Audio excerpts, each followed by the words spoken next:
Sorry संज्ञा के जो विकार हैं हमारे लिंग, वो करेंगे। इससे पहले हमने हमारे जो पीछे के जितने भी चैप्टर थे व्याकरण के, भाषा, वर्ण, शब्द, संज्ञा, ठीक है, ये सभी हमने अपने जो चैप्टर हैं पूरे हम कर चुके हैं। आज हम अपना संज्ञा का लिंग का चैप्टर स्टार्ट करने जा रहे हैं। तो जो शब्द का हमने चैप्टर हमारा किया था, पाठ किया था, उसमें मैंने आपको समझाया था कि प्रयोग के आधार पर दो तरह के शब्द होते हैं। एक होता है हमारा विकारी, दूसरा अविकारी। तो विकारी शब्दों के अंतर्गत हमारे मैंने 4 प्रकार के शब्द बताए थे, उसमें जो संज्ञा भी हमारा एक शब्द था। तो यहाँ पर अब जो संज्ञा के विकार यानी जो संज्ञा शब्द हैं हमारे, इसके अंदर भी परिवर्तन आता है, क्योंकि तभी तो हम इसको विकारी शब्द कहते हैं। और ये परिवर्तन किनके कारण आता है? वो आता है लिंग, वचन और कारक के कारण। इन तीनों के ही कारण जो संज्ञा शब्द हैं इनका रूप बदल जाता है, इनमें परिवर्तन आ जाता है वाक्य के अंदर। तो इसीलिए जो लिंग है वो संज्ञा का विकारक तत्व होता है। हम एक एक करके तीनों जो टॉपिक है हमारे करेंगे, लेकिन इस वीडियो में सिर्फ लिंग करेंगे। नेक्स्ट जो हमारा पाठ होगा वो वचन का है, उसमें हम संज्ञा का जो दूसरा विकार तत्व है वचन, उसको करेंगे। ठीक है, तो पहले आज हम जो करने जा रहे हैं वो करने जा रहे हैं हमारा चैप्टर लिंग। तो चलिए शुरू करते हैं।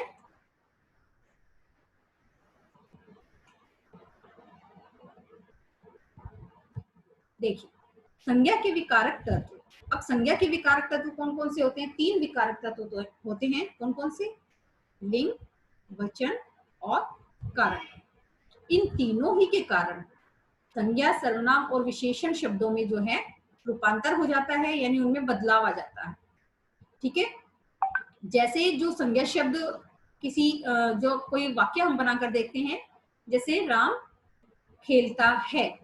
अब यहाँ पर जो राम है वो सबसे पहले संज्ञा शब्द है, ठीक है, लेकिन व्याकरणिक दृष्टि से जब कोई शब्द वाक्य में प्रयोग हो जाता है तो वो पद बन जाता है। तो यहाँ पर जो संज्ञा शब्द है अब ये कर्ता बन गया है।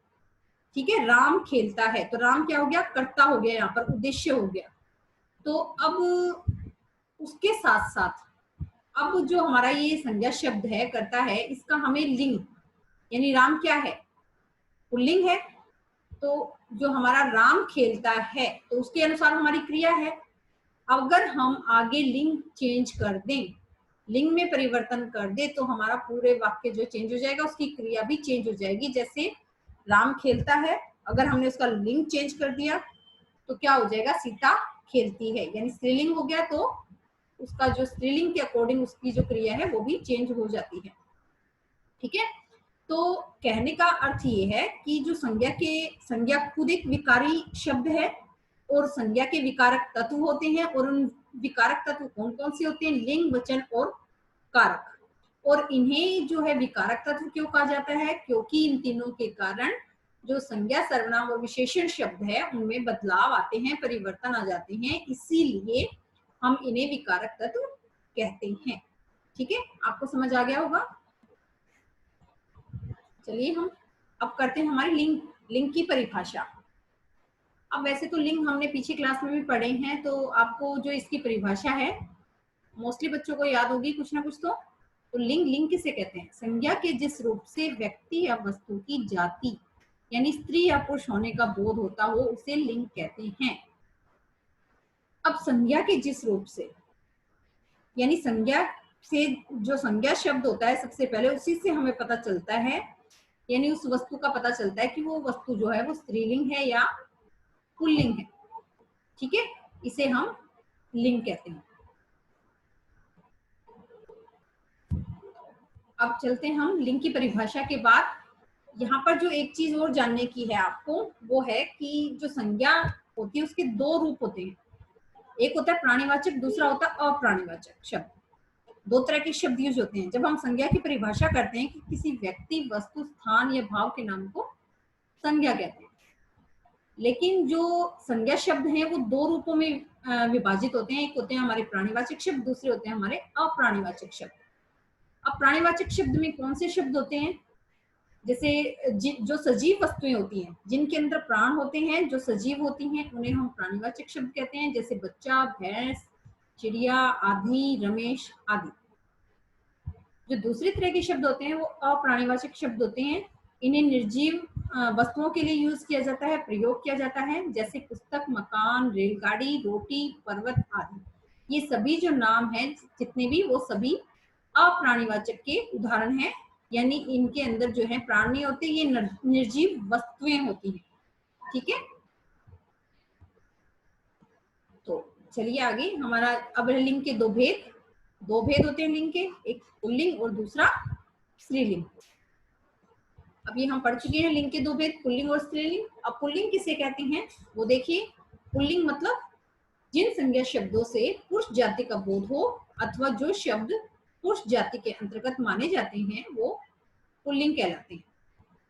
ठीक है, जिन शब्दों के द्वारा जिन संज्ञा शब्दों के द्वारा पुरुष जाति का बोध हो, जैसे कुत्ता, लड़का, पेड़, सिंह, बैल, घर आदि।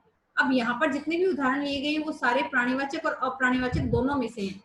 कुत्ता प्राणीवाचक है, लड़का भी प्राणीवाचक है, पेड़ जो है अप्राणीवाचक है, सिंह प्राणीवाचक है, बैल प्राणीवाचक है, घर अप्राणीवाचक है। ठीक है, इन शब्दों के द्वारा हमें इन शब्दों से हमें पहचान होती है कि स्त्रीलिंग है या पुल्लिंग है। तो नेक्स्ट देखते हैं हमारा स्त्रीलिंग। अब स्त्रीलिंग क्या होते हैं? जिस संज्ञा शब्द से स्त्री जाति का बोध हो, ठीक है, उसे स्त्रीलिंग कहते हैं।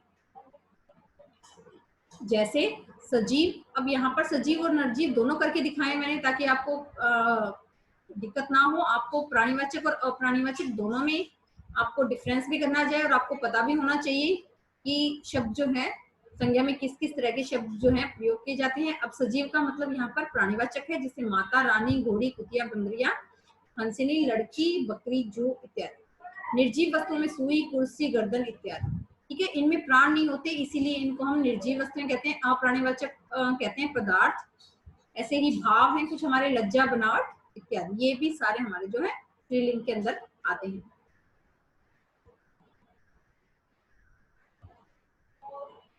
अब हमने लिंग पढ़ लिया, लिंग के भेद पढ़ लिए, स्त्रीलिंग, पुल्लिंग। अब जो सबसे एक जरूरी चीज है आप लोगों के लिए जानना वो ये है कि वैसे तो व्याकरण में नियम कुछ पहचान भी दे रखी है जिनके द्वारा आप पहचान सकते हैं कि वो शब्द पुल्लिंग और स्त्रीलिंग है, लेकिन हम सारा तो याद नहीं रख सकते। खासकर बच्चे, बहुत दिक्कत आती है इतने सारे इन चीजों में याद करने में। तो जैसे जैसे आप बड़े होते जाएंगे तो आपको ये याद होते जाएंगे। फिर भी इसका एक जो तरीका है हमारे पास जिससे कि हम लिंग की पहचान कर सकते हैं, वो आपको याद रखना है। किसी भी वाक्य के अंदर लिंग की पहचान करने के लिए हम पहले उस शब्द का वाक्य में प्रयोग करेंगे। जिस शब्द का हमें लिंग पहचानना है, लिंग की पहचान करनी है जिस शब्द की, उसको पहले हमें वाक्य में प्रयोग करना है। और जब हम वाक्य बनाते हैं तो वाक्य बनाने के बाद हमें क्या देखना है? सबसे पहले उसकी क्रिया देखनी है, क्योंकि जो कर्ता होगा यानी जो संज्ञा शब्द होगा उसी के अकॉर्डिंग हमारी क्रिया आएगी। तो उस क्रिया के द्वारा हम तुरंत पहचान लेंगे कि आगे जो आने वाला संज्ञा शब्द है वो पुल्लिंग है या स्त्रीलिंग है। ये सबसे आसान तरीका होता है मोस्टली, जिससे आप वाक्य बनाकर देख सकते हैं और वाक्य बनाकर आप लिंग की पहचान कर सकते हैं क्रिया के माध्यम से। ठीक है, चलिए अब यहाँ पर जो हमारी व्याकरण में नियम दिए गए हम उनको पढ़ लेते हैं। लिंग, पुल्लिंग की पहचान। जिन शब्दों के पीछे अ, तव, आ, आव, पा, पन, न आदि प्रत्यय आए वे पुल्लिंग होते हैं। अभी प्रत्यय आपने पढ़े नहीं है, आप 5th क्लास के बच्चे हैं, आपको नहीं आता प्रत्यय के बारे में। फिर भी आपको एक मोटी सी चीज मैं बता देती हूँ जो आपको याद रखनी है कि प्रत्यय वे शब्दांश होते हैं जो मूल शब्द के अंत में लगकर उन शब्दों को नया अर्थ प्रदान करते हैं। मतलब किसी भी शब्द यानी मूल जो शब्द होता है, जैसे यहाँ पर देखिए देव, ये मूल शब्द है। अब इसके अंदर ये जो तव लग गया, देवत्व बन गया, यानी इसने ये जो शब्दांश है ये मूल शब्द के अंत में लगकर इसने इसको जो है नया रूप प्रदान कर दिया, इसको नया अर्थ प्रदान कर दिया। ठीक है, ये आपको ध्यान रखना है। ये सारे प्रत्यय होते हैं जो शब्दांश है, किसी भी शब्द यानी मूल शब्द के पीछे लगेंगे, अंत में लगेंगे और अंत में लगकर एक नया शब्द बनाकर उसको नया अर्थ प्रदान कर देंगे। ठीक है, तो ये आपको ध्यान रखना है, ये सारे जिनके पीछे लग जाते हैं वो सारे के सारे शब्द हमारे जो है पुल्लिंग होते हैं। जैसे मन, मन में अ है, तन में भी अ है, वन में भी अ है, क्योंकि पीछे वाला व्यंजन देखिए हर व्यंजन में अ स्वर मिला होता है। तो ठीक है, यहाँ पर ये जो इसमें शब्द के अंत में अ मिला हुआ है। तो ऐसे ही शेर, राम, कृष्ण, स्थित्व, ये सभी इसी में से है। देवत्व, फिर मोटापा पा से बना है, फिर चढ़ाव, ठीक है, आव, बुढ़ापा पा से बना है, लड़कपन, पन मिला हुआ है इसमें, बचपन, बचपन में भी पन मिला हुआ है, लेन देन में न मिला हुआ है। ठीक है, ये क्रिया शब्द है। तो इस तरह से जो शब्द होते हैं, इन शब्दों, ये जो शब्द होते हैं जिनके पीछे ये जो हमारे अंत में ये आते हैं, शब्दांश आते हैं, तो वहां पर हमारे जो शब्द होते हैं वो पुल्लिंग होते हैं। नेक्स्ट देखिए, पर्वतों के नाम पुल्लिंग होते हैं। अब यहाँ पर पर्वतों के नाम दिए हुए Himachal, Vindhyachal, Alps, Kanchenjunga, Everest, Fujiyama, Kailash, Malayachal, mount Everest आदि, ये सभी जो पर्वतों के नाम हैं ये भी हमारे पुल्लिंग होते हैं। दिनों के नाम पुल्लिंग होते हैं, यानी सप्ताह के दिनों के नाम, सोमवार, मंगलवार, बुधवार, वीरवार, शुक्रवार, शनिवार और रविवार, ये सभी जो हमारे नाम्स हैं, ये नेम है, तो इनको भी जो है हम पुल्लिंग में लेते हैं। तो आपको धीरे धीरे ये याद रखना है। पर्वतों के नाम है, दिनों के नाम है। आगे देखिए, देशों के नाम पुल्लिंग होते हैं, भारत, चीन, ईरान। लेकिन आपको ये भी ध्यान रखना है, इसमें बीच बीच में मैं आपको बताती जाऊंगी, कुछ एक अपवाद भी होते हैं इनमें, अपवाद के रूप में, यानी कुछ एक ये पुल्लिंग है तो स्त्रीलिंग शब्द भी हैं इनमें। ठीक है, ये सारे जो दिए हुए हैं ये सारे के सारे हमारे जो है पुल्लिंग है, लेकिन श्रीलंका जो है हमारा स्त्रीलिंग में आता है। ठीक है, इस तरह से अपवाद मिलते रहते हैं इनके अंदर। तो आगे देखिए, धातुओं के नाम पुल्लिंग होते हैं, सोना, तांबा, पीतल, लोहा, चांदी, पारा आदि। अब यहाँ पर जो चांदी है ये अपवाद के रूप में दिया हुआ है, चांदी जो है स्त्रीलिंग होता है, कभी भी ये पुल्लिंग में नहीं आता। तो इसका इस्तेमाल हम हमेशा, इसका जो प्रयोग है वो स्त्रीलिंग में करेंगे। आप एक वाक्य बनाकर देखिए यहाँ पर। अब हम क्या कहते हैं वाक्य में, चांदी महंगी हो गई, हम कभी भी ये वाक्य नहीं बनाते कि चांदी महंगा हो गया। तो क्रिया जो हो गया है वो पुल्लिंग में होती है, लेकिन हमने वाक्य सही क्या बनाया, चांदी महंगी हो गई। तो यहाँ पर जो हमारी क्रिया स्त्रीलिंग में आई है, तो हमारा जो चांदी शब्द है ये भी स्त्रीलिंग में है। कुछ नक्षत्रों के नाम पुल्लिंग होते हैं, सूर्य, चंद्र, राहु, आकाश, शनि, बुध, बृहस्पति, मंगल, शुक्र आदि। अब इसमें पृथ्वी जो है हमारा ग्रह का नाम, वो हमारा जो है वो स्त्रीलिंग में होता है। ऐसे ही लास्ट वाले में भी है, महीनों के नाम पुल्लिंग होते हैं। अब फरवरी, मार्च दे रखा है यहाँ पर, तो जनवरी, मई और जुलाई ये जो है हमारे स्त्रीलिंग में आते हैं। ठीक है, इसी तरह यहाँ पर भी और भी हमारे ये जो है महीनों के नाम, जो देशी हमारे महीने होते हैं, जिनको हम बोलते हैं चैत्र, आषाढ़, फागुन, ठीक है, इनको ये भी जो है हमारे स्त्रीलिंग में आते हैं। सॉरी, माफी चाहती हूँ, स्त्रीलिंग नहीं पुल्लिंग में आते हैं। ठीक है, महीनों के नाम जो हैं हमने अभी किए ये पुल्लिंग में आते हैं, बाय मिस्टेक मैंने स्त्रीलिंग बोल दिया। 8 है हमारा, द्रव्यों के नाम पुल्लिंग होते हैं, पानी, तेल, पेट्रोल, घी, शरबत, दही, दूध आदि, ये सभी जो द्रव्यों के नाम हैं हमारे, ये पुल्लिंग में आते हैं। लेकिन इसमें भी अपवाद है हमारा, चाय, कॉफी, लस्सी, बहुत सारे शब्द हैं जो कि स्त्रीलिंग में भी आते हैं।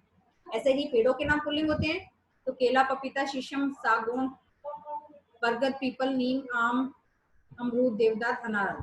इसमें भी एक इमली का जो हमारा पेड़ होता है, इमली और मोलसरी, ये जो हमारे पेड़ होते हैं स्त्रीलिंग में आते हैं। सागर के नाम पुल्लिंग होते हैं, समय के नाम पुल्लिंग होते हैं, घंटा, पल, क्षण, मिनट आदि। अनाजों के नाम भी पुल्लिंग होते हैं, लेकिन इसमें भी कुछ एक अपवाद होते हैं, गेहूं, बाजरा, चना, जौ। लेकिन जवार, अरहर और मक्की, ये जो हमारे जो शब्द हैं ये हमारे स्त्रीलिंग में आते हैं। ठीक है, वर्णमाला के कुछ अक्षरों के नाम पुल्लिंग होते हैं, कुछ अक्षरों के नाम होते हैं, सारे के सारे नहीं होते। छोटी ई और बड़ी ई हमारी दोनों ही जो है वो स्त्रीलिंग में आती है, ये भी आपको याद रखना है। मैंने साथ के साथ आपको इसीलिए थोड़ा थोड़ा बताया है स्त्रीलिंग के बारे में भी, ताकि आपको जब ध्यान रहे। चलिए नेक्स्ट करते हैं। आगे हमारे समूहवाचक संज्ञा भी पुल्लिंग होती है, जैसे मंडल, समाज, दल, ऐसे ही और भी है, समूह, सभा, वर्ग, पंचायत, परिवार, दल। ठीक है, ये सब भी जो हमारे हैं वो पुल्लिंग होती हैं। समूहवाचक संज्ञाएं जो होती है हमारी, जो समूह को रिप्रेजेंट करती हैं। अब भारी और बेडोल वस्तुएं भी पुल्लिंग होती हैं, जैसे जूता, रस्सा, पहाड़, लोटा, यानी इनके अंदर आकारांत शब्द भी होते हैं। इसमें जैसे लोटा में आ की है लगी हुई, जूता में भी आकारांत शब्द है, यानी आ से खत्म होने वाले शब्द हैं। ठीक है, तो यहाँ पर ये याद रखना आपने, भारी और बेडोल वस्तुएं भी पुल्लिंग में होती हैं। रत्नों के नाम भी पुल्लिंग में होते हैं। नीलम, पुखराज, मूंगा, माणिक्य, पन्ना, मोती, हीरा। फूलों के नाम पुल्लिंग होते हैं, गेंदा, मोतिया, कमल, गुलाब आदि। लेकिन इसमें चमेली जो है, ठीक है, ऐसे और भी आपके फूलों के नाम मिल जाएंगे जो स्त्रीलिंग में भी होते हैं। तो अपवाद इन सब में मिल जाएंगे आपको, क्योंकि ये जरूरी नहीं है कि फूलों के नाम दे रखे तो फूलों के सारे ही नाम आपको पुल्लिंग में मिलेंगे, इसमें स्त्रीलिंग भी होते हैं। ठीक है, द्वीप भी पुल्लिंग में होते हैं, अंडमान निकोबार, जावा, क्यूबा। ठीक है, इस तरह से शरीर के अंग पुल्लिंग होते हैं, हाथ, पैर, गला, अंगूठा, कान, सिर, मुंह, घुटना, हृदय, दांत, मस्तक आदि। अब इसमें भी अपवाद के तौर पर शब्द मिल जाते हैं हमें, जैसे नाक, आंख, ठीक है, हथेली। ये जो शब्द हैं हमारे स्त्रीलिंग में भी आते हैं। तो अब हमने अपने पुल्लिंग शब्द कर लिए। मुझे उम्मीद है आप जब इसको एक दो बार देखेंगे तो आपको कुछ एक शब्द याद हो जाएंगे इसमें से। मोस्टली सारे तो नहीं हो सकते, लेकिन फिर भी कोशिश करेंगे तो आपको याद हो जाएंगे। स्त्रीलिंग की पहचान के नियम देखिए।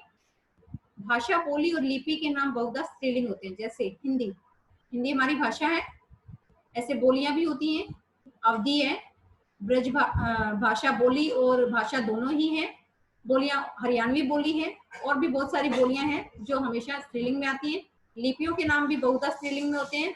देवनागरी है, ठीक है, और भी लिपियां मैंने आपको पढ़ाई थी, फारसी है। ठीक है, ये तो जो लिपियों के नाम भी हैं वो जो हमारे स्त्रीलिंग में आते हैं। नेक्स्ट करते हैं, शरीर के कुछ अंगों के नाम। ये भी मैंने आपको पुल्लिंग में भी बताया था।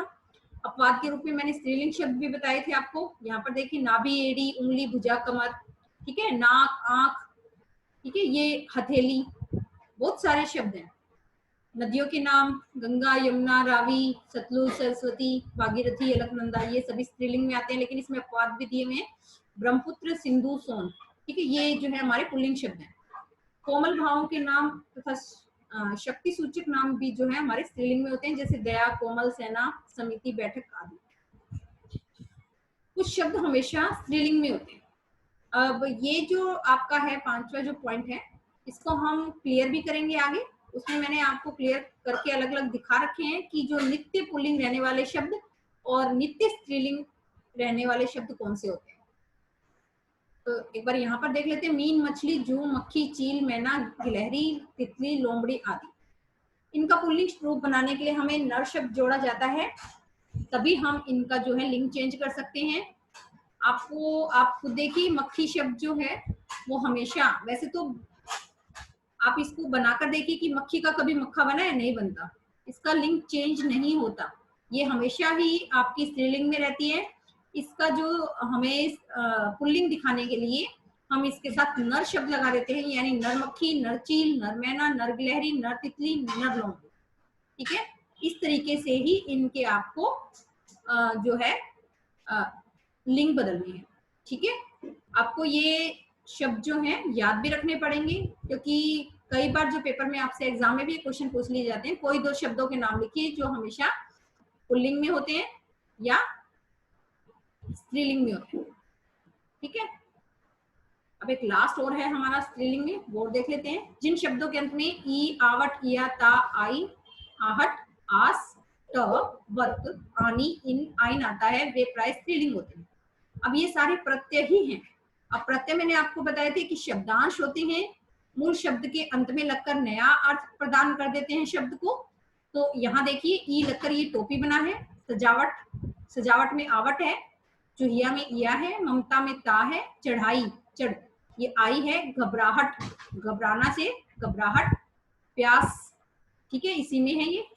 खटपट में ट, कहावत में त, सॉरी कहावत में वत, देवरानी में आनी, और धोबिन में इन, पंडिताइन में पंडित से बनाइए आइन। ठीक है, ये इस तरह के जितने भी शब्द, जिन शब्दों में ये सब सारे लगते हैं प्रत्यय, वहां पर आपका स्त्रीलिंग होता है। अब आपको ये याद रखना, मैंने आपको पुल्लिंग शब्द में भी बताए थे कि पुल्लिंग शब्द में कौन से प्रत्यय यूज होते हैं, और यहाँ स्त्रीलिंग में कौन से प्रत्यय हमने लगाए हैं जिनसे हम स्त्रीलिंग हमने बनाया है। तो ये आपको याद रखने पड़ेंगे। अब है हमारा कुछ शब्द स्त्री और पुरुष दोनों के लिए समान रूप से प्रयोग होते हैं। अब वो ये शब्द जो है स्त्री और पुरुष दोनों के लिए समान रूप से लागू होते हैं। कैसे? ये प्रोफेशन वाले शब्द होते हैं हमारे, जिनसे किसी व्यक्ति के काम के बारे में पता चलता है। इनके लिए हम स्त्री या पुरुष अलग नहीं करते, ठीक है। अब वकील शब्द जो है वो लेडी हो यानी स्त्री या पुरुष दोनों हो तो दोनों के लिए वकील शब्द यूज होता है, ना कि कोई और जो शब्द हम लगाते हैं स्त्रीलिंग या पुल्लिंग। ऐसे ही डॉक्टर शब्द जो है दोनों के लिए समान रूप से प्रयुक्त किया जाता है, स्त्री व पुरुष के लिए।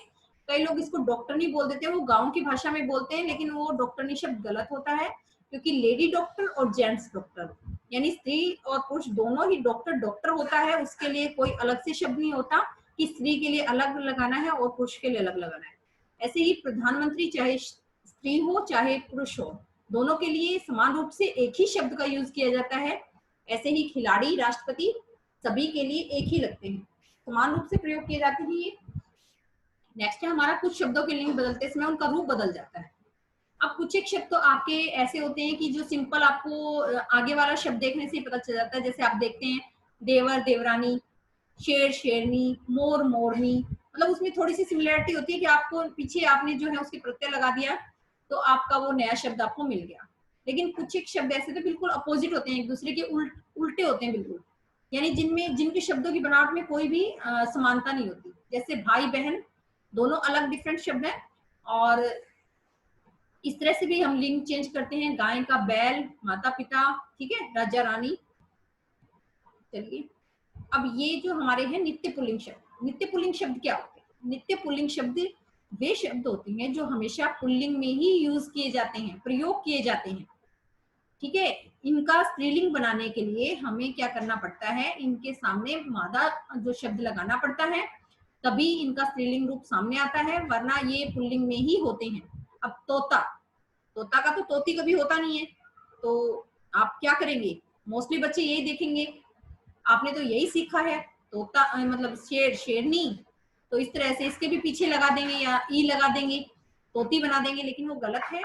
ये शब्द आपको याद रखने पड़ेंगे कि कुछ एक शब्द ऐसे भी होते हैं जिनका कभी लिंग चेंज नहीं होता, मतलब उनके सामने आपको लिंग चेंज करने के लिए मादा शब्द जो है लगाना पड़ेगा।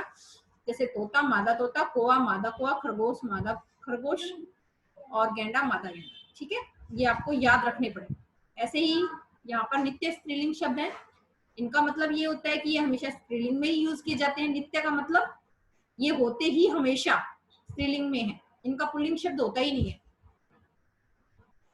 मक्खी, ये मैंने पीछे भी बता दिया था आपको, मक्खी, तितली, गिलहरी, मछली, ये स्त्रीलिंग में ही होते हैं हमेशा। इनका आपको पुल्लिंग बनाने के लिए नर शब्द का इस्तेमाल करना पड़ेगा, तभी आप इनका पुल्लिंग शब्द बना पाएंगे। मक्खी, नर मक्खी, तितली, नर तितली, गिलहरी, नर गिलहरी, मछली, नर मछली, ठीक है। तो अब हम चलते हैं अपने नेक्स्ट टॉपिक पे। इसमें हम क्या सीखेंगे? अब वहां पर हमने नियम सीखे, ठीक है। अब यहाँ पर हम सीखेंगे कि किस तरह से जो शब्द है इंप्लीमेंट कर रहे हैं हम यहाँ पर इन नियमों को, कि किस तरह से हम शब्दों से जो है लिंग चेंज करें। अब यहाँ पर फर्स्ट है हमारा शब्दांत अ को आ में बदलकर। अब छात्र, ये जो हमारा शब्द है वो अ से खत्म हो रहा है, इसके अंत शब्दांत यानी शब्द के अंत में अ लगा हुआ है, तो हम इस अ को किसमें बदल देंगे? आ में बदलकर हम जो है लिंग चेंज कर सकते हैं। जैसे देखिए छात्र, छात्रा, आ से हमें बदल दिया हमने, पूज्य, पूज्या, भव्य, भव्य, सुत, सुता, ठीक है। इस तरह से हम बनाएंगे। दूसरा देखते हैं शब्दांत अ को ई में बदलकर, बड़ी ई में बदलकर। तो अब यहाँ पर जो अ है हम इसको बड़ी ई में बदलकर भी जो है लिंग चेंज कर सकते हैं। देव, देवी, ब्राह्मण, ब्राह्मणी, गोप, गोपी, पुत्र, पुत्री, मेंढक, मेंढकी, दास, दासी, हमने सभी जो अ है अंत में उनको बड़ी ई लगाकर चेंज कर दिया। नेक्स्ट है हमारा आ को इया में बदलकर। अब बूढ़ा, ये जो शब्द है सारे के सारे आ से खत्म हो रहे हैं, शब्द के अंत में आ दिया हुआ है और इसको हम इया में बदलेंगे। बूढ़ा, बुढ़िया, कुत्ता, कुतिया, बेटा, बेटिया, चूहा, चूहिया, डिब्बा, डिबिया, इस तरह से। चलिए नेक्स्ट है हमारा पांचवा पॉइंट है शब्दांत प्रत्यय अक को इका में बदलकर। अब यहाँ पर जो है बालक जो शब्द है इसमें अक पर ये हमारा समाप्त हो रहा है, खत्म हो रहा है शब्द, और इसको हमने चेंज करना है इका में। बालक, बालिका, लेखक, लेखिका, पाठक, पाठिका, गायक, गायिका, ठीक है, इस तरह से। अब है आनी प्रत्यय लगाकर। अब देवर में हमने आनी प्रत्यय लगाना है, यानी कुछ एक शब्द ऐसे होते हैं जिनके पीछे आनी लगकर भी जो है लिंग चेंज हो जाता है, जैसे देवर देवरानी, चौधरी चौधरानी, भाव भवानी, सेठ सेठानी, जेठ जेठानी। ठीक है, नी प्रत्यय लगाकर। अब शेर के पीछे हमने नी प्रत्यय लगाना है, शेरनी। सिंह के पीछे सिंगनी, जाट जाटनी, मोर मोरनी, ऊट ऊटनी, बील बीलनी। ठीक है, नेक्स्ट है हमारा शब्दांत में ई के स्थान पर इन लगाकर। ठीक है, इनी लगाकर सॉरी भी हम जो है लिंग चेंज कर सकते हैं। हाथी हथिनी, तपस्वी तपस्विनी। ठीक है, आइन प्रत्यय लगाकर, चौधरी चौधराइन, मुंशी मुंशियाइन, ठाकुर ठाकुराइन। तो ये आपको, अगर आपने एक दो बार इनको रिवाइज कर लिया अच्छे से तो आपको ये याद हो जाएंगे, इतना मुश्किल नहीं है। शब्दांत मान के स्थान पर मति लगाकर। अब अलग अलग तरह से लिंग चेंज हो रहे हैं, अलग अलग शब्दों के पीछे अलग अलग मतलब तरह से शब्दांत जुड़कर जो है नए लिंग बना रहे हैं। अब आप देखिए यहाँ पर शब्दांत मान के स्थान पर मति लगाकर, श्रीमान की जगह क्या हो जाएगा, श्रीमती। आयुष्मान आयुष्मती, बुद्धिमान बुद्धिमती, ऐसे ही विद्वान का विदुषी हो जाएगा। ठीक है, तो इस तरह से भी हम सब चेंज करते हैं। अब हमारा शब्दांत ता के स्थान पर त्री लगाकर, तो इस तरह से ता के स्थान पर ये करता है, कर्त्री, गाता गात्री, नेता नेत्री। इस तरह से भी हमारे जो है शब्द बनाए जाते हैं। तो ये था हमारा चैप्टर लिंग का। मैंने कोशिश की है आपको डीपली सारा अच्छे से समझाने की, करने की, लेकिन समझना तो आपने है। आप इसको रिवाइज करेंगे, लिंग की पहचान वाले नियम आपको 2 बार 3 बार, एक बार आपको याद थोड़ा करना पड़ेगा, तभी आप इसको अच्छे से याद करके समझ पाएंगे। ठीक है, फिर भी अगर आपको कोई डाउट है, कोई समस्या है, तो आप मुझसे फोन करके पूछ लेंगे। ठीक है।